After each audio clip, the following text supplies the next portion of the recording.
Olá, seja bem-vindo ao Log Talks, o nosso espaço da Corber Supply Chain para a gente falar sobre tecnologia e logística. Por aqui você vai encontrar especialistas de mercado, especialistas em tecnologia, discutindo tendências e o que vai rolar nessa área para que você fique bem informado. Nosso primeiro episódio, a gente vai falar sobre uma coisa que todo mundo viveu nos últimos tempos, mas que pode ser muito estratégica: oscilação de demanda. Para isso, estamos recebendo aqui Diego Borelli, que é Head de Excelência e Performance para Supply Chain da Bayer Crop Science na América Latina. Ele tem 13 anos de experiência em Supply Chain e em mais outras áreas estratégicas da corporação. Elcio Lenz é diretor-presidente para a América Latina da Corber Supply Chain Software e responsável pelos projetos da cadeia de suprimentos. Atua há 30 anos no mercado de logística. Bem-vindos, meus queridos! Muito obrigado. Muito obrigado. Vamos estrear, então, esse Log Talks com vocês. Quero começar perguntando para o Diego, então, que é da Bayer, né, Diego? Um pouco sobre como foi esses últimos tempos aí para a Bayer de pandemia, já que a oscilação de mercado, a oscilação de demanda faz parte, né, da rotina de vocês, mesmo sem a pandemia. Legal. Primeiro um contexto, né? A Bayer ela é uma empresa alemã com mais de 120 anos de presença na América Latina, no Brasil, inclusive. A gente atua em 3 divisões principais. Então, a gente tem a divisão Pharma, que são aqueles medicamentos prescritos que a gente compra na farmácia. A divisão de saúde do consumidor, que é a aspirina, o Bepantol, o Redoxon também, que a gente encontra na farmácia, mas que aí sem prescrição. E a divisão que eu represento, que é a divisão Crop Science, que é ciência da agricultura, basicamente, né? Essa é uma divisão em que a gente atua em alguns segmentos dentro do mercado, né? Então, sementes e biotecnologia, proteções de cultivo, seja através de produtos químicos ou biológicos, e, por final, de um segmento de agricultura digital também, que é bem importante para a gente. Eu diria que a pandemia ela nos impactou de uma forma bem significativa, né? Porque das primeiras características do processo ou da cadeia de supply da Bayer é que nós fazemos parte de uma cadeia global de manufatura, por exemplo, né? Isso significa que boa parte dos nossos ingredientes ativos, das nossas matérias-primas, eles vêm de fora. Então imagina num cenário de pandemia global em que portos foram fechados, em que restrições foram impostas para comercialização entre países, em que faltou staff para as empresas no geral que movimentam essas cargas, para a própria empresa, né? Além disso, também falta de containers, falta de navios. Então, a flexibilidade que a gente precisou encontrar dentro do nosso processo, a reinvenção do nosso processo e uso de dados, tecnologia para nos ajudar a superar essa fase foi algo muito importante. Além disso, tirando a pandemia, a gente tem outros desafios bem importantes também, né? O primeiro deles é que a gente está falando de um negócio que é a agricultura. E a agricultura, por si só, ela está totalmente relacionada a um fator, a um elemento que é o clima. E esse, na maioria das vezes, é um fator incontrolável na nossa equação, na gestão de supply, né? Então, o quanto a gente consegue se adaptar e ser flexível também para os diferentes momentos que a gente tem dentro do ambiente agrícola, né? Se chove mais, eu preciso entregar antes, se chove menos, eu preciso entregar depois, se eu estou tendo uma seca, se eu estou tendo diferentes eventos climáticos, isso impacta diretamente o nosso negócio.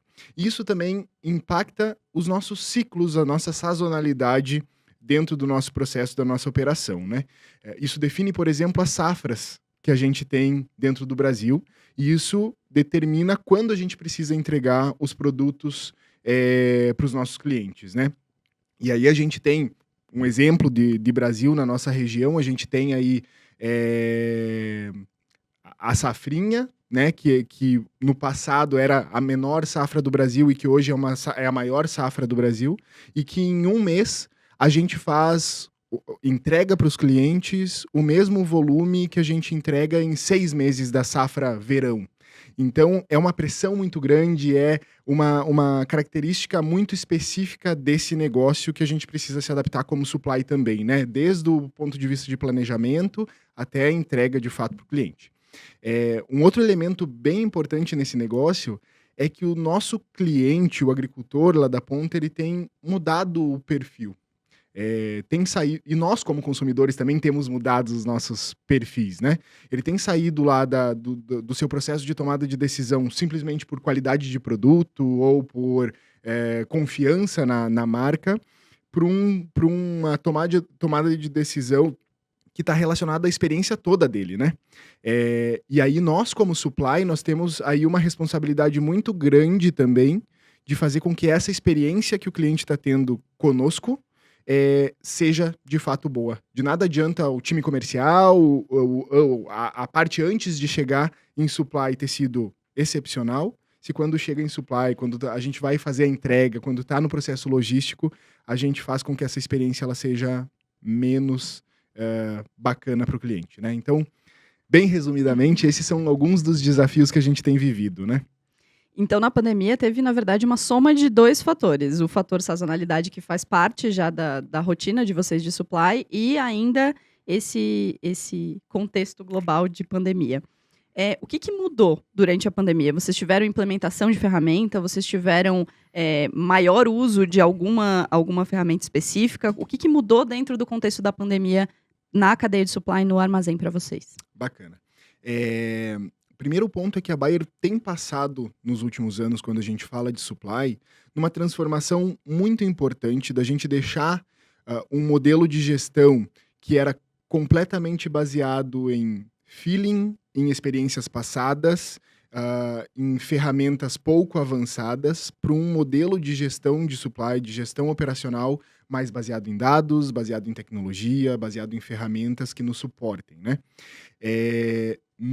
Durante o período da pandemia, a gente ficou evidente mais do que nunca o poder que esses elementos eles têm para a cadeia de supply. O quanto eu ter informação, e aí informação aqui muito diferente de simplesmente ter dados espalhados, né? Eu ter a informação de fato para um processo de tomada de decisão, de eu ter ferramentas que me auxiliem a ter visibilidade, por exemplo, do processo, que me antecipem coisas que podem acontecer no futuro. Então a gente conseguiu acelerar muitas das iniciativas daquela jornada que a gente já estava começando. Então, desde implementação de ferramentas de inteligência artificial, de machine learning, para nos antecipar possíveis problemas na cadeia, ou de nos ajudar a definir posicionamento de inventário na minha cadeia como um todo, como que eu deveria fazer, né, de uma forma prescritiva, até todo o nosso processo de gestão visual e baseado em indicadores e em dados. Então, realmente foi um acelerador, no final das contas, a pandemia, porque mais do que nunca a gente viu a necessidade e o poder de tecnologia, de dados, de informação para a gestão de supply chain. Bom, Elcio, se para a Bayer, que já estava acostumada um pouco com essa sazonalidade, pelo menos do ponto de vista climático e do ponto de vista de entrega de fornecedor de matéria-prima, foi muito difícil, muito desafiador. Imagina, para quem não estava acostumado, né? O que você sentiu aí das marcas que se conectam com a Körber em relação à pandemia? Eu vi quais foram os principais desafios, quais foram as principais acelerações aí que aconteceram durante esse período. É verdade, o que a gente tem visto é uma jornada parecida com o que foi descrito pelo Diego. Assim, de fato, quando nós temos uma instabilidade como essa, parece que cresce bastante, né, a incerteza. Naquele primeiro momento, todo mundo achava que o mundo não ia, que ia parar. Daqui a pouco o mundo volta e volta a mil, né? Então, algumas empresas até se desestruturaram um pouco do seu ponto de vista de capacidade, depois tem que correr atrás para estruturar. O que nós vimos foi esse movimento bastante acentuado, a escassez de mão de obra que já era uma realidade na operação logística, que aqui na América Latina conta muito, né, com mão de obra, é muito intensiva no uso de mão de obra, ela acentuou ainda mais. Nós começamos a ver mais escassez, começamos a ver mais dificuldade aí para a obtenção de recursos. E o papel da tecnologia num cenário como esse, como bem colocado também pelo Diego, né, num primeiro momento é coletar dados, processar dados, transformá-los em informações e insights para a tomada de decisão. Mas também a tecnologia ela consegue ajudar em fazer mais com menos, né? Ou seja, em alguns momentos, quando a mão de obra está faltando, quando a gente precisa dar uma resposta na cadeia e não tem como contratar pessoas ou não tem como colocar equipamentos a tempo, a eficiência oferecida pela tecnologia na operação, ela pode ajudar a resolver o problema fazendo mais com menos, né?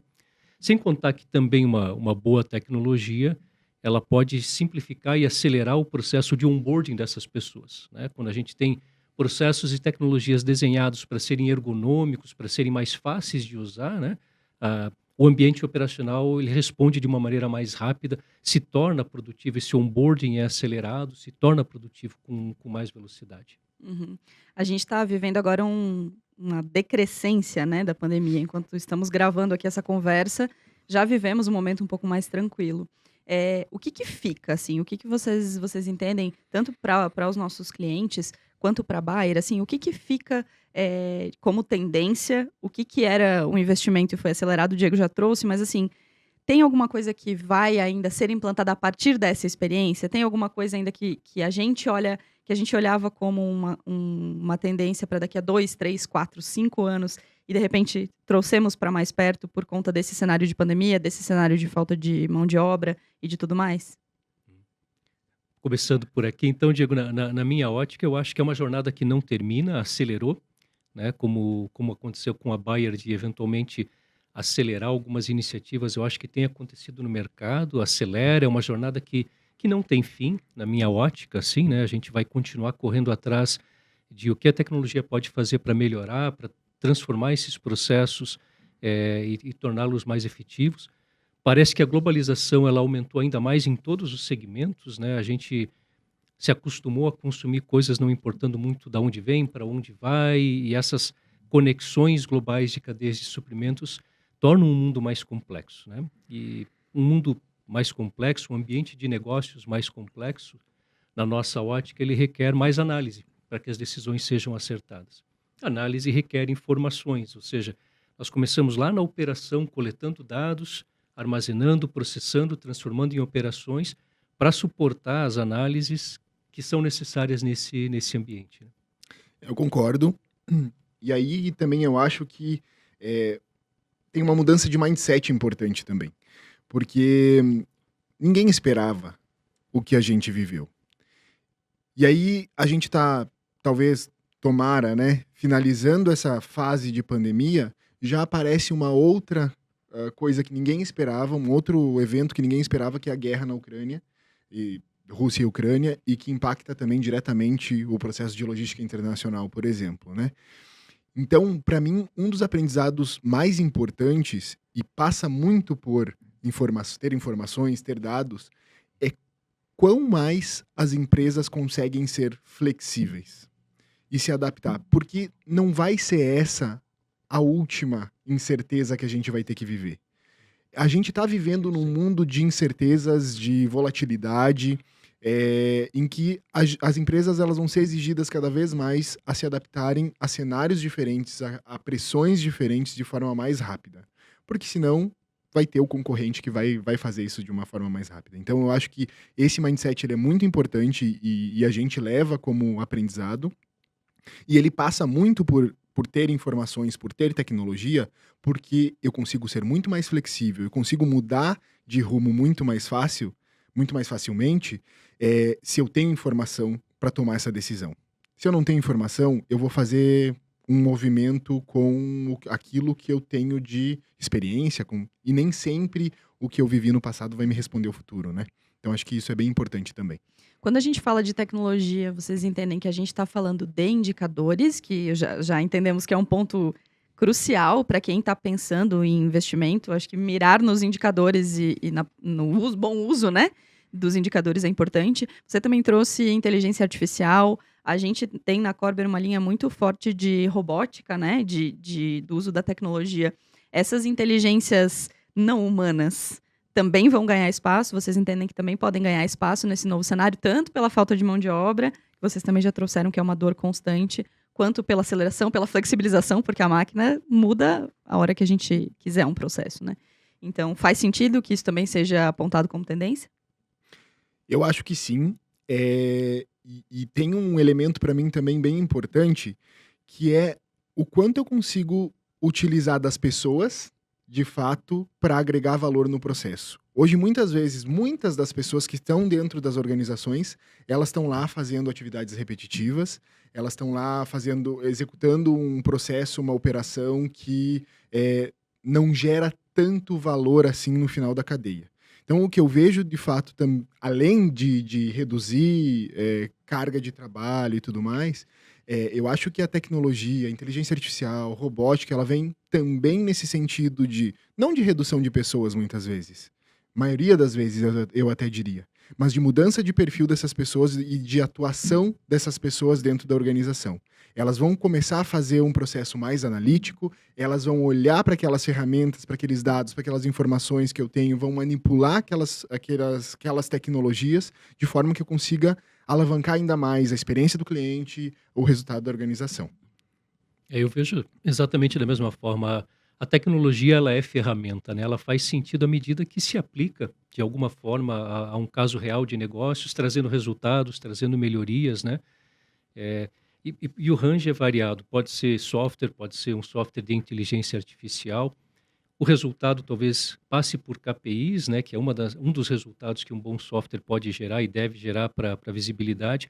Mas, de fato, entra também, na minha ótica, em tecnologia de operação, tecnologia mecânica, né, junto com software, com inteligência artificial de robótica, esse tipo de tecnologia, que inclusive nesses momentos de pandemia, nós percebemos que são tecnologias que ajudam a criar distanciamento social, né? Então, se nós temos uma tarefa que tipicamente era iniciada pelo operador A, concluída pelo operador B, e havia uma conexão ali, um encontro em algum momento, e daqui a pouco a gente coloca um sistema robótico no meio do caminho, a gente cria um ambiente saudável, um certo nível de distanciamento social que nos ajuda, digamos assim, a nos proteger desse tipo de situação, né? Então, eu concordo plenamente e vejo que é uma ferramenta que nós devemos aplicar. Se eu puder adicionar um Por ponto, favor. eu acho também que esse processo de digitalização, de trazer tecnologia, de mudança, né, de approach dentro da gestão operacional de supply, ela é uma jornada. Ela não é um caminho em que, com 2 passos, eu vou chegar lá na minha visão, onde eu quero lá para o futuro, né? Então, passa por eu arrumar a base da minha organização, eu ter dados de forma mais estruturada, para daí eu ir evoluindo nessa jornada e chegar num nível bacana, né? Mas isso também não significa que a gente tenha que esperar o mundo ideal para já começar a experimentar, a testar coisas novas, né? Eu acho que a gente precisa experimentar, mas também saber que tem que ser feito um trabalho de base muito importante antes, né? E se é uma jornada, ela não começa com todos os equipamentos de robótica invadindo o Perfeito. armazém e todas as pessoas sendo realocadas, né? A gente vê muitas empresas olhando para a robótica com um pouco de receio, entendendo que são muitas aplicações para serem feitas ao mesmo tempo. Ao mesmo tempo, ela vai usar uma esteira, um robô, né, uma empilhadeira, tudo junto ao mesmo tempo. E não é exatamente dessa forma que acontece, né? É possível que essas oscilações tenham nos ensinado que a gente pode usar as máquinas para o bem das pessoas e para o distanciamento das pessoas sem esse olhar tão exigente, né? Tão exigente para o processo. Faz sentido para vocês? Totalmente. Nós acreditamos muito em ouvir os nossos clientes, né? Então, nós recentemente fizemos uma pesquisa com cerca de 1.200 clientes executivos de logística. O principal ponto que a maioria colocou como desafio é integração. Então, quando a gente pensa num cenário, né, de implantação de diferentes tecnologias e, como bem colocado já entre nós aqui, né, há muitas, né, há uma diversidade na oferta de tecnologias, softwares, robótica, equipamentos, esteiras, uma boa planilha Excel em alguns momentos, porque não é tecnologia e pode ser aplicada como ferramenta, né? Agora, quando nós temos essa diversidade de componentes, como integrá-los? E integrá-los não só dentro da empresa, mas na cadeia como um todo, né? Então, eu concordo com a tua análise. Nós temos que, na minha ótica, partir sempre de uma visão bem ampla, bem abrangente, bem holística, e sempre lembrar daquilo que faz sentido, né? A tecnologia faz sentido quando a sua aplicação faz sentido naquele ambiente de negócios, né? Na minha ótica.